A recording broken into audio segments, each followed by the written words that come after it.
agora xa se quedaron boas, non? Eran bastante desapacibles, entón, gracias por estar aquí, polo esforzo de vir, un luns, víspera de festivos, non é a mellor data, pero, bueno, estas cousas hai que ir facéndoas cando mellor se pode, non? Eu vou ser moi breve, porque xa se estenderán despois aquí Ascuas e Río Mao, pero, bueno, puntualizar unha cousa só. No 2009, Mais Galiza constituíuse como unha corrente interna dentro do BNG, presentouse xa daquela, acadou case a metade dos apoios no 2009, non? 2 anos despois, o 11 de marzo, nunha asamblea, bueno, que foi entrañable, por decirlo así, porque uns quedaron no camiño, pero outros continuamos, decidimos conformarnos como partido independente e escindirnos do que ata naquele momento fora a Casa Común, que era o BNG. Escindímonos porque considerábamos que xa non había cabida para nós, porque se pasou de haber, consideramos nós tamén, unha diversidade de opinións, unha diversidade de pensamento, de repente haber un pensamento único, non? Nós non queremos que deba de haber un pensamento único, queremos ser abertos, queremos que moita xente que teña sentimento de país, sentimento de Galiza, que se sume ao noso proxecto, entón vemos que non estábamos, que non estábamos nese momento neste momento, no que están sendo agora mesmo ben. Entón, bueno, eso, escindímonos o 11 de marzo e a partir de aí empezamos a dar pasos para darlle forma que xa tiñamos pois, a esta organización, non?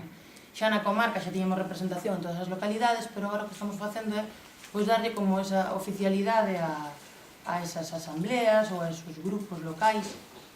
Constituímonos o 11 de marzo, a semana seguinte constituímonos como comarca, e o 24 de marzo, creo que foi, en Noé tamén demos o paso de constituir a agrupación local. Non é hoxe, un mes despois, estamos aquí en Outes, e nas próximas semanas iremos conformando o resto de agrupacións locales. De feito, xa hai moitas reunións, pero ainda non se deu ese paso. Pero, pouco a pouco, pero consideramos que en pouco máis de mes e medio, pois imos avanzando con paso firme. O que pasa que moitas veces a tormenta mediática esta na que vivimos, pois parece que hoxe, ainda botando as contas, parecía que pasara moitísimo máis tempo, non? Entón, eu desde aquí animarvos a que vos sumedes do xeito que consideredes máis oportuno, non? Con maior presencia, con menor presencia, temos unha figura que é do simpatizante, que é novedosa porque podemos participar con voz e con voto, ainda que non se este afiliado, pero, bueno, interesamos tamén as afiliacións, pois, por cuestións obvias. Pero, bueno, de todas formas, aceptamos as ideas de todo o mundo, queremos que todos nos acheguedes as vosas inquedanzas ou as vosas ideas, porque para eso estamos, non? O sea, somos todos cidadáns e todos temos os mesmos problemas, as mesmas inquietudes.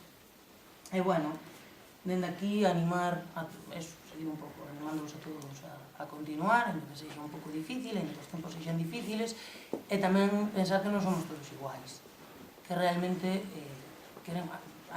somos moitos os que queremos facer unha política diferente, da man da sociedade, porque nós formamos parte da sociedade. E, bueno, xa van a entrar máis aquí en Fariño o compañeiro Río Mao e máis Vascos, eu xa non me enrollo máis, e moitas gracias.